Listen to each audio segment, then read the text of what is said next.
part of our worship. Um, we thank you.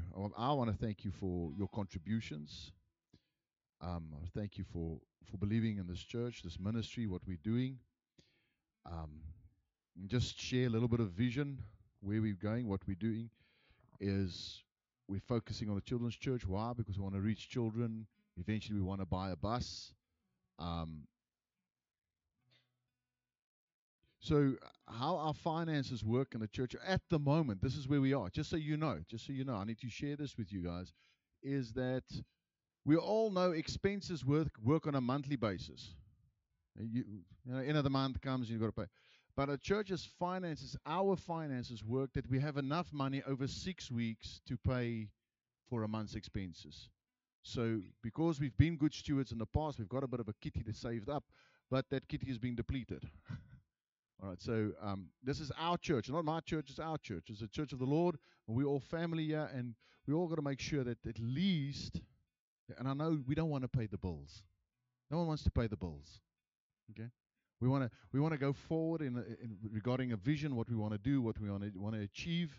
But I have to put it to you, as the guy that does the administration, walking in front. Like, this is where we are at. We've got a 2-week shortfall at the moment, and it's a difficult thing to talk about, especially on a Sunday. We've got some visitors. Are there any new visitors here this morning? At the back, welcome. Thank you for being here. There's a card in the back if you want to fill it in. We're not going to do the panarotis. Come and stand in front. We sing and clap hands for you. You just have to fill in the form and come join us for a cup of coffee afterwards. So it is a kind of difficult thing to talk about that when you've got visitors. When this is church and we're supposed to celebrate that, there's a 2-week shortfall at the moment, and it's been going for a couple of months. And I'm praying and I'm trusting the Lord. But as a congregation, I have to put it in front of you and say, please pray with me. Please trust the Lord with me, so that we can break through this thing. All right. Take that which you want to give the Lord in your hand this morning. We're going to pray over that. Before I pray, you'll see on the chairs in front of you, there's a scan. If you don't have cash, you can scan. You can do EFTs. We're trying to make it easy as well. If you really want to, I can give you a debit order form. And if you let's pray. Father, we thank you so much this morning that we can come to you as our source, and we drink from a bottomless well. Our God does not get tired. Our God doesn't run out of resources. Our God's mercy is new every morning, and everything belongs to him. Thank you, Lord, that you are providing. In Jesus' mighty name. Amen. Oh, good stuff. You may take up the offering. Thank you so much, Brad, guys. I've got 3 books to give away. So if you like to read, I've got 3 copies of Rick Warren's Purpose Driven Life. All right. If you want a copy, is there anybody that wants a copy of this Purpose Driven Life? All right. Let's give it to our visitors. Arnold, just put up your hand there. Give it to the lady. Is there another one that wants a copy? I've got 2 more copies. All right. We've got a copy down here. This family, you guys can share it. And then I've got one more there. All right. Okay. Ek gaan die kant toe gaan. Wimmy, next time is your turn. Okay. All right. There we go. 3 copies of Purpose Driven Life. Fantastic. So, very good. So we talk announcements. I must do announcements. Otherwise, they get mad at me. Announcements. All right. The church phone number. Just save that on your phone, please, if you want to have any communication from us. And then once you've saved that number, just WhatsApp us and say, please add me to your broadcast. We use a broadcast system on WhatsApp so that no one can get hold of your number. We're trying to, work with the POPI Act. So many things and rules and regulations you've got to accommodate. So that's the first one. Then we've got Miracle Monday on Monday mornings. Next to the road, you're welcome to stop there with Zulu's still there. Yeah, he's leaving someone. We've said goodbye. So that's only the ghost of Zulu. All right, he's leaving soon enough. Liberating the Human Spirits, our course that's running on Wednesday nights. I think we've got 4 Wednesdays left, if I'm right. And then What is a Man? We've got about 8 weeks left on Thursday nights. Digging Deeper is a thing that we try to launch this year for 8 o'clock on a Thursday night. It's not getting traction. We've given it 6 months. So it's died a quiet death. So we're going to take that off the announcements, and we're not having that anymore. Um, just so it is what it is, you know. Then you'll see the display in front of me. The ladies have come up with, and it's important because we want to be a church that's generous. We want to be a people that is generous. And I don't think there's another place that needs more generosity than Reinhardt's place. If you don't know what Reinhardt's place is, it is a house that Yvette and her husband, that is Yvette Quinzel, had put up Reinhardt's place. Reinhardt, their child, which is an adult now, was born with, how do I say that now, mental special needs. So and then more people just came and dropped off their kids there, which have now grown up and they are now adults. So I think they got like 36 caregivers. They got quite a lot of people staying there. Some of the people just drop and never contribute again.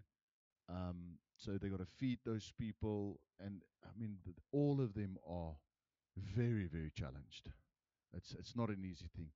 So every year we trying to help them. So what we decided this year, sorry if I explain it wrong, please forgive me, is we want to give them cleaning materials. So you sponsor the Sparkle kit that we've got. You can buy this for your house also. It's 220 Rand. You sponsor that, and at the end of the year, come Christmas, we're going to give them a whole lot of cleaning material for the next year. They've got a lot of bedwetting and that type of thing that they deal with, and. All right. Then we are having an outreach on the 22nd of August. We're going to show the Jesus movie in Louisiana. Okay, we're going to do an outreach there. And to start off with that, we want to do it in prayer. So the ministry team and the team have been praying for a couple of weeks. We are taking hands, collaborating with Port Shepstone Christian Church. That's if you go down Batstone Bridge on the right-hand side, there's that church. So we are collaborating with them, and we're having a prayer meeting for that outreach this Friday at our congregation at 5:30 the afternoon with them. They're going to be here as well. We're going to go in the kitchen there. We're going to start as a group pray together, also to get to know each other, and for the outreach that we're planning. Then next Sunday is Father's Day. All right, so normally we do a lot of planning and a lot of effort for Father's Day, and then the people don't come to church because they say, "No, I'm taking my dad for breakfast," you know, and I'm like, "Really? Really? We're doing something special for Father's Day. Take him for lunch." You can still take him, just take him for lunch. Take him for supper. Just come to church in the morning. We've got something special for the Father's Day as well. That's next Sunday. All the ladies, okay, all the married women, when we walk out this morning, there will be a bag at the end that you have to tip me for reminding you. Okay. That's just because I'm joking.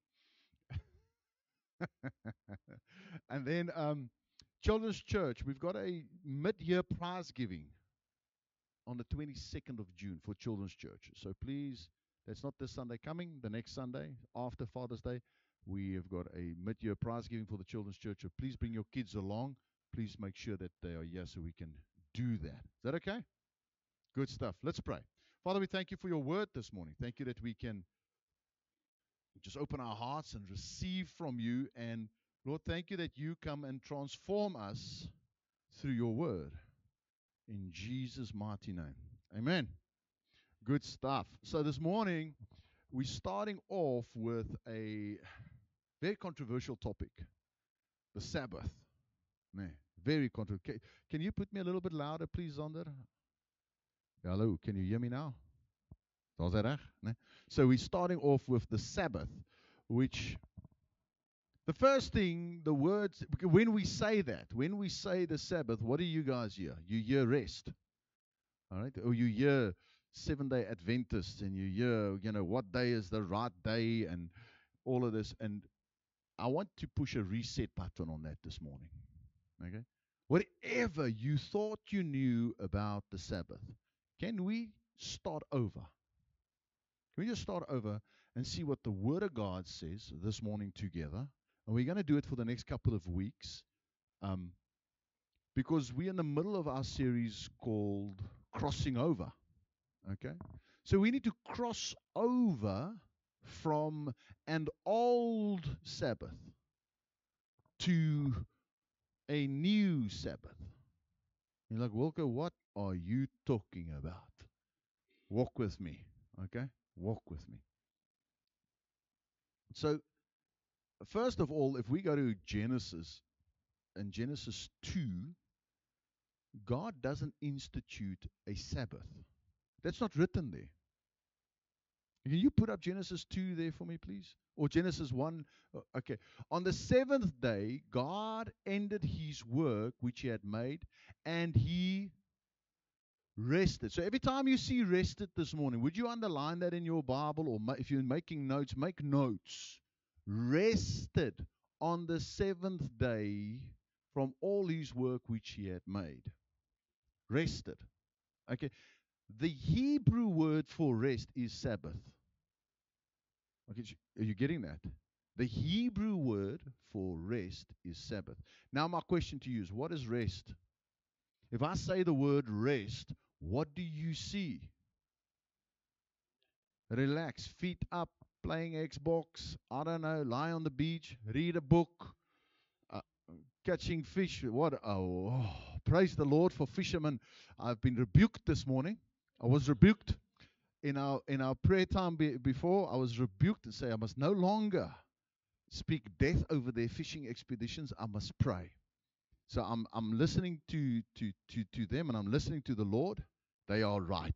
I must speak life over the fishermen and pray. But they've also realized that I am right, because they need the Lord's hand in that. Visie gaan byt. Or rust and needs a fish. Okay. No. So rest means different things to different people. Do you agree? But I want to ask you that verse there. Whose rest day is it? Can you see that that rest is for God? Now, why would God rest? Is he tired? Does God need a Red Bull? He's now, I'm tired. He's going to take a rest. So let's just read our scripture together. And we're going to read a couple of passages in Hebrews. Where are we from? If you can put that Hebrew text on for us. Hebrews. All right. Good. Hebrews 3 verse 7, if you want to follow there. That's funny English. I'm going to read in my Bible. Therefore, as the Holy Spirit says in Psalm 95, today, if you'll hear his voice, do not harden your hearts as in rebellion in the day of the trial in the wilderness, where your fathers tested me, tried me, and saw my works 40 years. Therefore I was angry with that generation and said, they always go astray in their heart, and they have not known my ways. So I swore in my wrath that they shall not enter my rest. When is he writing this? This happens in Psalm 92, talking about a desert journey. It's got nothing to do with Genesis. It's got nothing to do with everything coming up. He says there is a different rest, God's rest. Okay? Beware lest there be in any of you an evil heart of unbelief. Okay? That's a bit of a conviction. Okay? The sign of a evil heart is unbelief. Oh, so if you're battling with unbelief, I'm not going to say it aloud. Departing from the living God. But exhort one another daily, where it is called today, lest any of you be hardened through the deceitfulness of sin. For we have become partakers of Christ if we hold the beginning of our confidence steadfast to the end.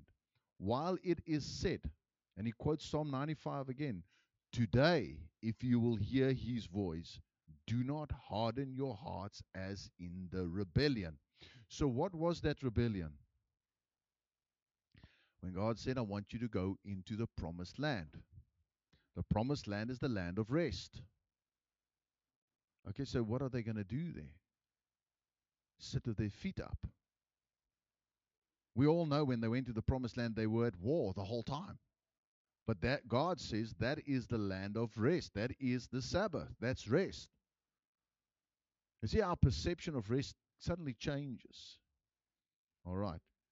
For who, having heard, rebelled indeed? Was it not all who came out of Egypt, led by Moses? Was it not everybody that got saved that heard that there was a land of rest? Are you saved this morning? Is your name written in the book of life? All right. Not everybody that's name is written in the book of life will enter the land of rest this side of the grave because they don't believe. They don't get it. They don't understand it. So this morning we want to change that.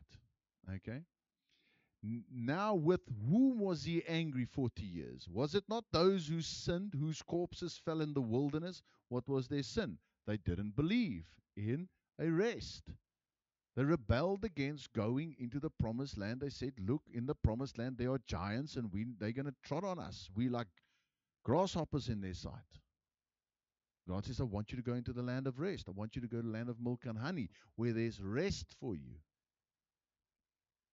Okay? And to whom did he swear that they would not enter? Look at again. His rest. Whose Sabbath is it? It's God's. His rest. Okay. But to those who did not obey. So we see that they could not enter in because of unbelief. So one of the criteria why people do not enter into God's rest is unbelief. Believing that there is a certain rest for mankind that God belongs to God. It's God's rest. And we're going to look what it is this morning. I want you to open it up. Okay.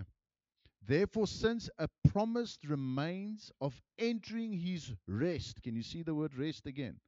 Let us fear lest any of you seem to have come short of it. For indeed the gospel was preached to us as well as to them. Who's the them? Those in the desert. There's a gospel that was preached that you can enter the rest of God. Okay? But the word which they heard did not profit them, not being mixed with faith in those who heard it. You need always to mix the word of God with faith. You have to add your faith to it. You have to put it in the pot and let it simmer a little. Maak 'n bietjie potjie kos, né? With faith. All right. For we who have believed enter that rest. Who believes that rest? Those who believe. As he said, so I swore in my wrath, they shall not enter my rest. Although the works were finished from the foundations of the world, for he had spoken in a certain place of the seventh day in this way, and God rested on the seventh day from all his works. And again in this place, they shall not enter my rest. Since therefore it remains that some must enter it, and those to whom it was preached did not enter because of disobedience, again it designates a certain day, saying in David, today, after such a long time, as it has been said, today, if you will hear his voice, do not harden your hearts. Following verse is very interesting, verse 8. It says, for Joshua, but in other translations it says, for Jesus. You can look, the variations differ there. It's the same word. That's why some translate it as Joshua, and some translations translate it as Jesus. For this is in the desert now. For Jesus had given them rest. For Joshua had given them rest in the promised land. Then he would not afterward have spoken of another day. So after he said we've entered the land of rest, there's another day of rest. Another Sabbath that we have to cross over in. There remains therefore a rest for the people of God. For he who has entered his rest has himself also ceased from his works as God did from his. Let us therefore be diligent to enter that rest, lest anyone fall according to the same example of disobedience. So we need to look at the desert and see what happened to those people after 40 years, because they didn't want to enter the rest of God. They died in the desert. They died being saved, but they never went into the place of rest. So Egypt is slavery and bondage where we are not saved. The desert is where we are saved on the way to rest, the land of milk and honey, where we need to rest. And we need to understand what this rest is. Now, because this is a very technical, and I'm not always as clever as you guys think I am, all right, I'm going to stick to my notes a lot today to make sure that I get this message come across. So if I look down into my notes this morning and not my free self, it's because I understand this is a sensitive message and I want to get it across correctly to you guys. So in Genesis, we see that God formed everything in Genesis 1. And we see that through creating, God speaks. Let there be light. Let there be this. But when God comes to man, he doesn't speak anymore. He stops speaking and he molds man. He forms man. So why did God, everything was done, everything was created after day 5. Why did God not rest then? See, God wasn't satisfied then. God is looking for an ambassador on the face of the earth. Somebody that will express him and represent him on earth. So God said, let us make man in our image, expressing God. So he made Adam and Eve. He made them in the image of God, so that when you look at Adam and Eve, you see an expression of God on the earth. And then he gives him authority and dominion, okay, to represent him. So he's expressed and he's represented on the earth.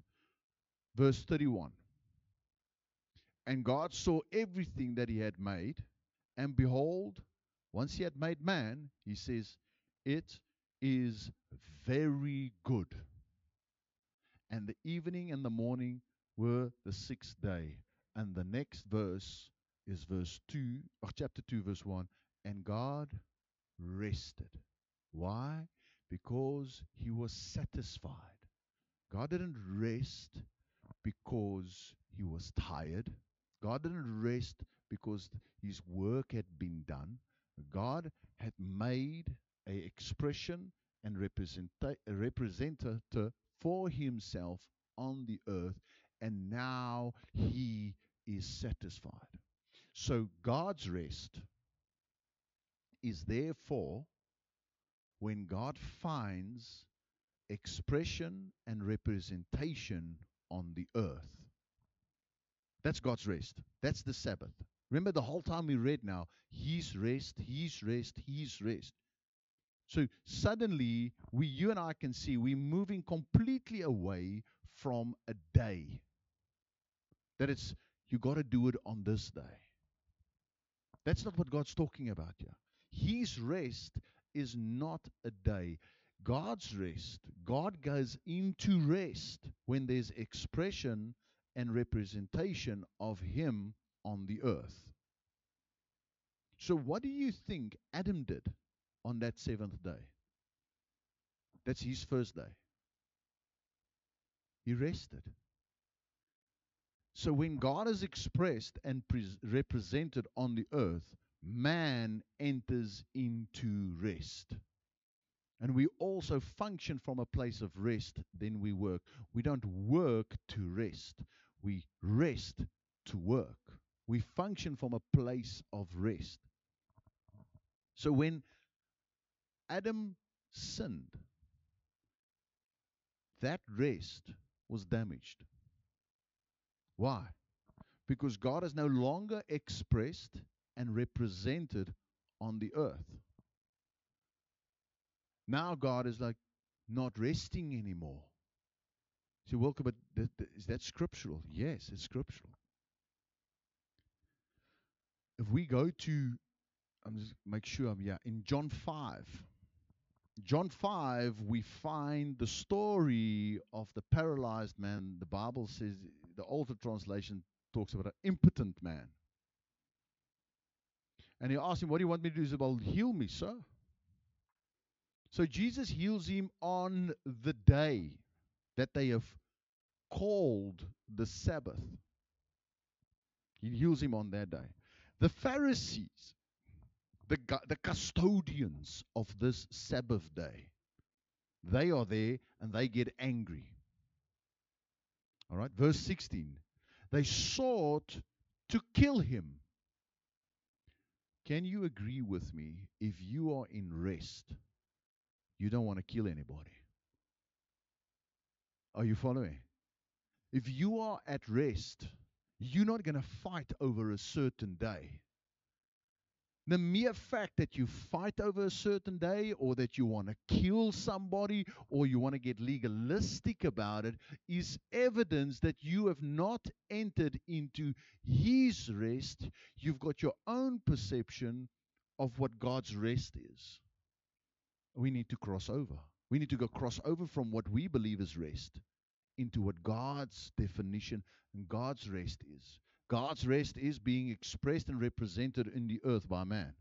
That's God's rest. Now man has fallen, he's become impotent, if you will. And they say they want to kill him, they persecute him, and this is Jesus' answer, verse 17. But Jesus answered them, my Father has been working forever, and I am still working. What's he working at? Restoring representative and expression. And until that is restored, God's not at rest. Man cannot rest if he doesn't enter into God's rest. Not my own rest. We've got different ideas. We're going to go home now. Okay, we're going to have our Sunday routine. I don't know what your Sunday routine looks like. Most people, they have a lunch, they sleep, or they sleep and have lunch. They're going to some form, maybe wash the car. I don't know. Other people go ride their cycles. They're going into their rest. That's not God's rest. God's rest is to see and find a representative and an expression on the earth. And once we enter into that, we enter into real rest. We see from this text the Pharisees who were holding on to a specific day weren't at rest at all. Do you agree with me? Now I'm going to kill you. Well, that's a very restful place to be. I just get worked up if I have to think of a fight. It's like, now I'm going to kill you. Now I'm at rest. Okay, so from Genesis 3 onwards, God has been working to restore the good land. The good land is the Sabbath, and if you missed our series that Jesus is the good land, just go back on YouTube. You can find it. It's on Podbean as well. You can find it. You can see why Jesus is the good land. In Deuteronomy 12, if you can put that on the board for us, for you had not as yet come to the rest and to the inheritance which the Lord God has given to you. He's talking about the promised land. The next verse, please. But when you go over the Jordan, what does the Jordan represent today? Baptism. So Baptism Sunday is coming up. At the back, the form is there. If you've not been baptized, you're more than welcome just to fill it in. We do a winter baptism once a year. We do a winter baptism. Ne? So this year, Rustin is going to face the cold water with me. He was mocking me a couple of years as in the Yakum Sam. Ne? No wetsuits allowed. Okay. We're going to baptize at 20 Beach. So if you want to be baptized and you haven't been baptized, please just write your name on the back there. So, and you'll see there's a T-shirt size. And you obviously have to buy the T-shirt. We've all got the same T-shirt once we get baptized. Okay. But when you go over the Jordan, when you leave the desert, you're going into the promised land, the fullness of what God has, for the fullness of being in Christ, and dwell in the land which the Lord your God has given you to inherit. And when you've given you rest from all your enemies round about, so that you dwell in safety. Can you see that if we just know this story this little bit, we understand taking the fact of living in a nice house, eating of vineyards that you haven't planted, and and there's still enemies, is not what God means for rest. When I can get to it, there's something that you need to see about what God's rest is, the representation and the expression. But when you go over the Jordan, you can go, thank you. No, now you've jumped. Then there shall be a place, and this is where it comes in. Then there shall be a place which the Lord your God shall choose to cause his name to dwell there. Can you see? Expression and representation. That you shall bring all that I command you, your burnt offerings, and your sacrifice, and your tithes, and your heave offering in your hand, and all your choice vows which you vow unto the Lord. Expression of what God is, bringing sacrifice, bringing tithing, bringing vows to a certain place. Now, in the Old Testament, that is the temple. That's that temple. God's saying, you're going to enter into the land of milk and honey and rest. I'm going to find a place for you there where we're going to build a temple. And in that temple, I'm going to be expressed and represented, and that will be your rest. That will be your rest. So you need to cross over from this, ek gaan nou op die 7de dag, I'm going to whatever day it might fall on, whether it be Monday, Friday, Saturday, Sunday, it doesn't matter. God is saying, my rest is not a day.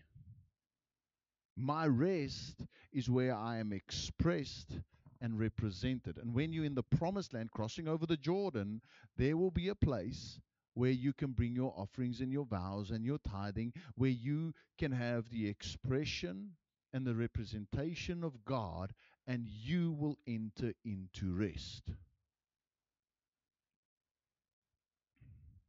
You see, where there is satisfaction for God, and there's rest for God, there's rest for man.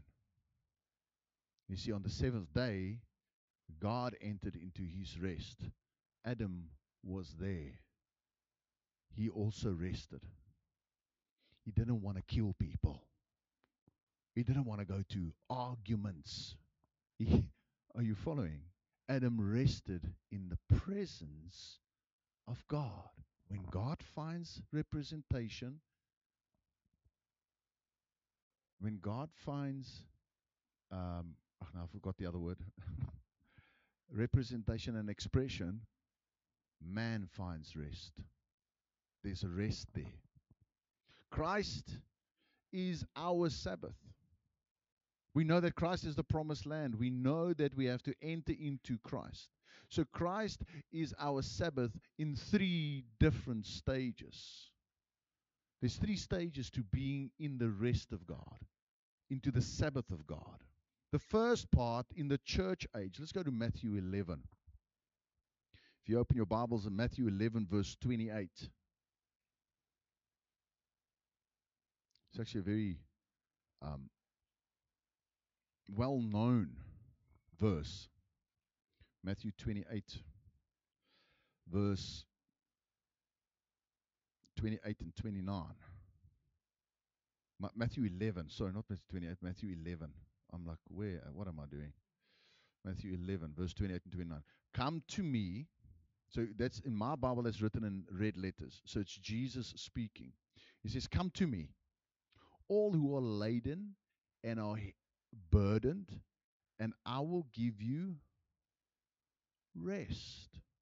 So where's rest lie? In Jesus. Okay? Take my yoke upon and learn from me, for I am gentle and lowly in heart, and you will find rest for your soul. For my yoke is easy and my burden is light. You see, in the church age where we are now, Jesus is the expression and the representation of God. He's sitting in heavenly places. God looks and says, I see this, and my people are in him. I'm at rest. God is at rest when we are saved. God yearns and desires and longs for mankind. It's God's desire that all men be saved. For God so loved the world that he gave his son. He's working at restoring rest, a representation and expression in you and I. God's at rest when man gets saved. God is not at rest when we are into works, trying to be holy, trying to do all these things, all the rituals, keeping a day. God is not at rest neither is man, because man starts to strive, and then man starts to argue, and he starts to fight. And he says, but my Bible says this, and my Bible says, does that sound like somebody that's at rest? No, it sounds like somebody that's at war. Because we have to enter into Christ. So a lot of things in life get thrown at us. There's a lot of things that get thrown at biblically. Biblically, is it the end of time? Is the end near? And then suddenly people start fighting. Are you a pre or post or mid-tribulation believer? And then people start fighting. Are you a big baptism, small baptism, one dunk, three dunks guy? And then people start fighting. Are they at rest? No. That's not the sign of somebody that's at rest. That's the sign of somebody that's at religion. Jesus is rest. When God is expressed and represented, he comes into it. When man rests with him, it's his rest. Okay? His rest to us is in our spirit. So when we receive him, John 1 from verse 14 on, when we receive him, he makes his abode, his home in us. Then we've come to him. He brings a peace to us, a rest to us. The second stage of God's rest is in the millennial kingdom. Now, if you go to Revelations 20, it talks about when the devil is now bound for 1,000 years. It's called the millennial kingdom. Okay? God will be expressed and represented and satisfied by Christ and the overcoming believers. There's a thing that you and I need to overcome. Each one's overcoming looks different. Some needs to overcome depression. Some need to overcome a pity party mentality. Some need to overcome addiction to cigarettes, pornography, ambition. Some need to, all of us need to overcome something. But the biggest thing we need to overcome is that we cannot be saved by what we do. We become overcomers by believing in Christ. If you can put us 1 John 5, I didn't give it to you, just put up 1 John 5 from verse 1. If the guys can, I was on a page there, it's not on this, I'm just going with what I believe the Lord is leading me to go to, so that you guys can see the overcoming. It's 1 John 5. Whoever believes, this is from verse 1, whoever believes that Jesus is the Christ is born of God, and everyone who loves him also loves him who is begotten of him. What he's saying is believers love believers. Believers love believers. You are born of God if you receive Jesus. By this we know that we love the children of God, when we love God and keep his commandments. For this is the love of God, that we keep his commandments, and as his commandments are not burdensome. It's a place of rest. For whatever is born of God overcomes the world. You see, the rest of God, stage 2, is God's expression and representation in Christ and the overcoming believers. The overcoming believers. You need to have a overcoming spirit inside of you. And Jesus is a conquering spirit. He overcame death. He overcame the law. Jesus didn't fall for anything. That same spirit dwells in you. That makes you an overcomer. But revelation needs to come. This is something that you need to repeat to yourself. I need a revelation of who I am. I'm not a worm. Can you look to the person next to you, tell him, you're not a worm? Yeah? You're an overcomer. All right. You're not a worm. For what is born of God overcomes the world, and this is the victory that has overcome the world. Mix it with faith. Put faith to it. That overcomes. Who is he who overcomes the world but he who believes that Jesus is the Son of God? So the second expression. Can I carry on, or are you guys time sensitive this morning? Can I carry on? Are you happy? Is this interesting enough? Keeping you awake? All right. So stage 3 is one day. One day. God's rest looks different. That's in the new earth and the new heaven. That's the whole thing. So that's one day. We'll enter into that. See, there's a mutual rest for us to have. Okay? So we need to cross over. The prophecy in Psalm 95, verse 7. If you can go there again for me. Is that, for he is our God, and we are the people of his pasture and the sheep of his hand. Today, when? Today, if we will hear his voice. So I'm sitting here, I was like, Wilco, are you hearing what God is saying to you? Because this message is not for you. This message is for us. If today, if you can hear what God is saying to you. For he is, next verse please. Harden not your hearts. Okay, move away from, well, whatever you thought before. He's speaking to the whole of Israel that have had this Sabbath day celebration for decades, if in centuries. He's speaking to them. He says, if you'd listen to what I'm saying, okay, as in the provocation, as in the day of temptation in the wilderness, don't be like those people that came out of Egypt, that were saved and were walking in the desert, not wanting to enter God's rest. They would rather hold on to a specific ritualistic day. Just keep on this day. This is our rest. Yes, it might be your rest, but that's not the rest that God wants for you, because it's not God's rest. God wants you to enter into his rest. When your fathers tempted me, proved me, and saw my work. 40 years long was I grieved with that generation, and said, it is a people that err in their heart, and they have not known my ways. Thank you. Unto whom I swore in my wrath that they shall not enter my rest. Now, guys, if we have a timeline here, David is very, very far away from Genesis, where the creation happened. He's very far away from where Moses penned the 10 Commandments. And he writes this.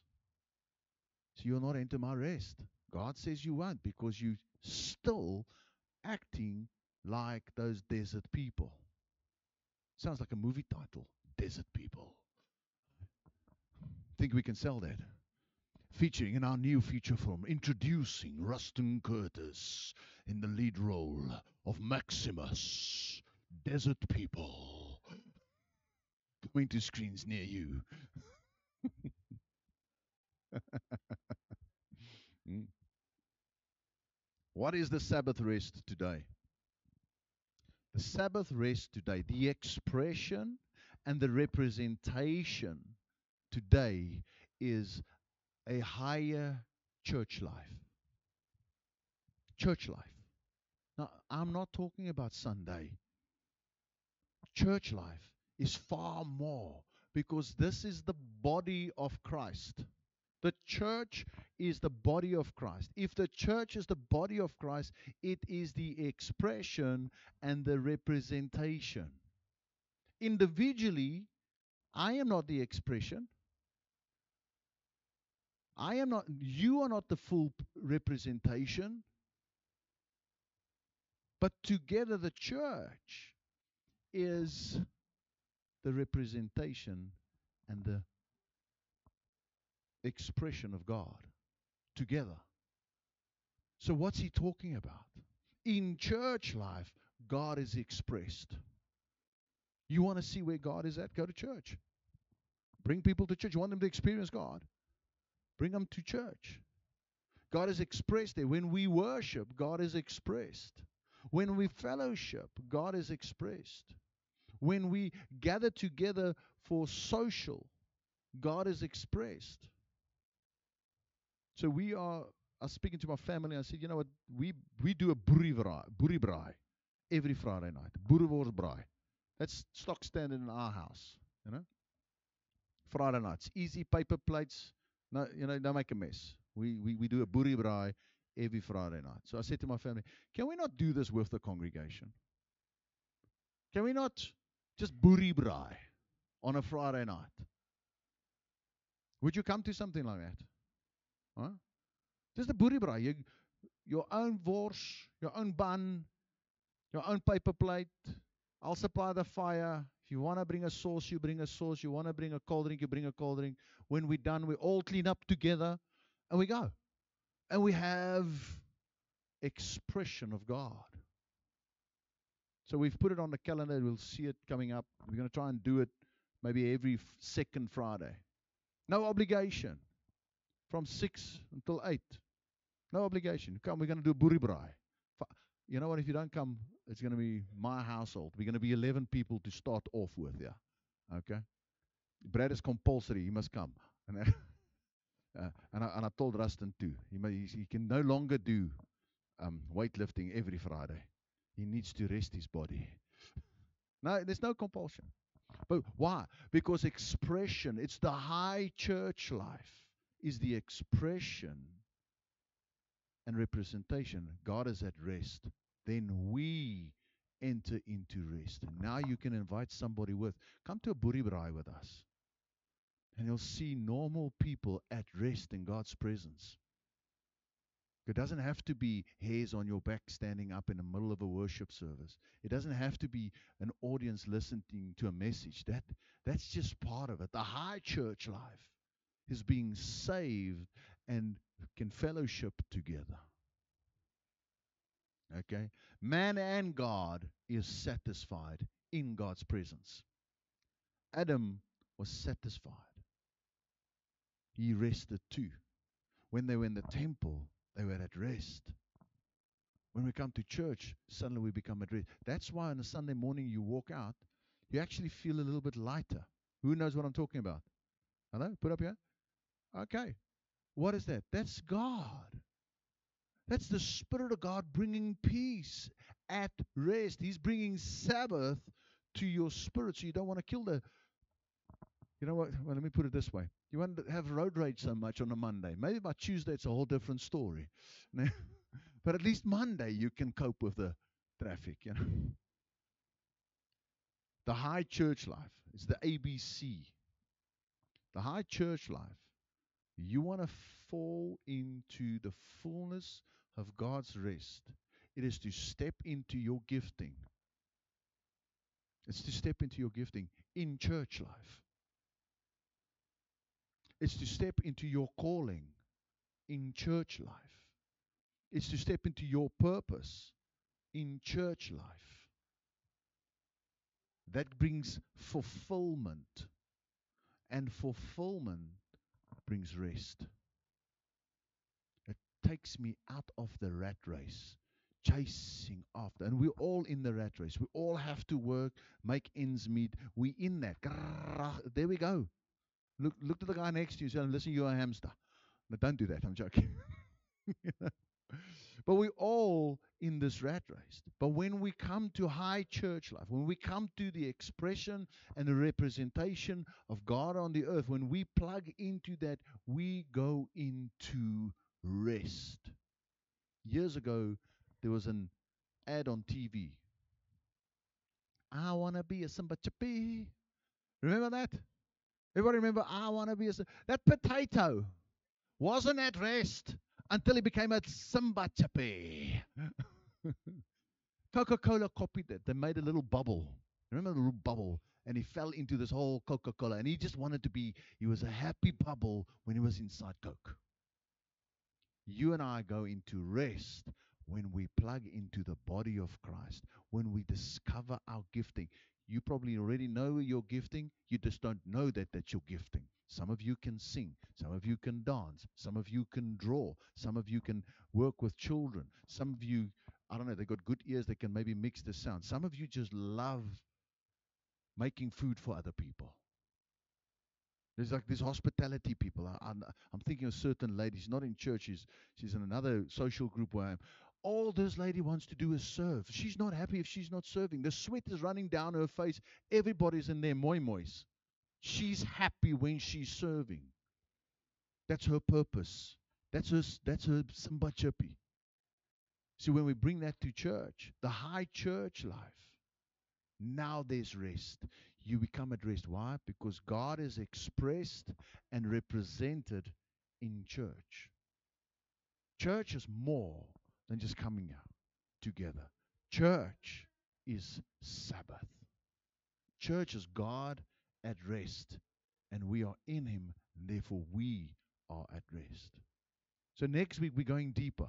We're not done with this. We're going deeper with what it means to be in God's rest.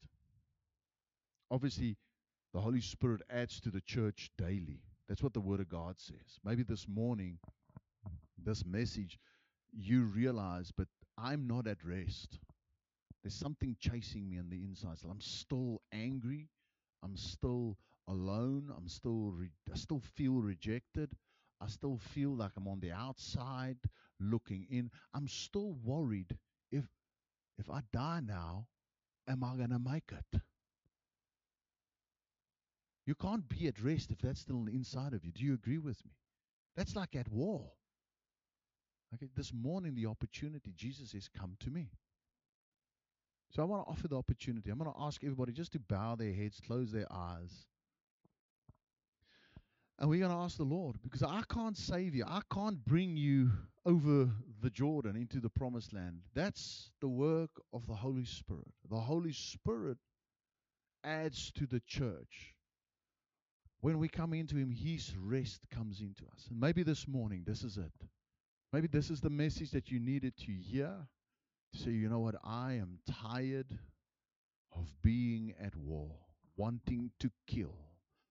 I need rest. I need rest. Maybe you're on the verge of a senuwee in instorting, nervous breakdown. Maybe you're at that place. God says, I've got a rest for you, and His name is Jesus. And all you have to do is receive Him. Now, a little prayer can't save you, and baptism can't save you, and ritual can't save you. Jesus saves. And Jesus alone saves. And He saves by grace alone, and He saves by faith alone. You got to mix it with a bit of faith this morning. If you would pray with me as a congregation. Dear Lord Jesus, I need your rest. Your word says if we come to you, you will give us this rest. I choose today to come to you, Lord, to open up me and receive you as my Lord and Savior. Holy Spirit, I ask that you would add me to the body of Christ. I confess with my mouth that Jesus is Lord, and I believe in my heart that the Father raised him from the grave. Today, I listen. I soften my heart. I enter into that rest. God expressed in me, represented in me. Thank you that from today on, I am a child of God. And my name is written in his book of life. And that I am sealed by the Holy Spirit. In Jesus' mighty name, I thank you for saving me, Father. Amen and amen. God bless you. Let's go have some coffee.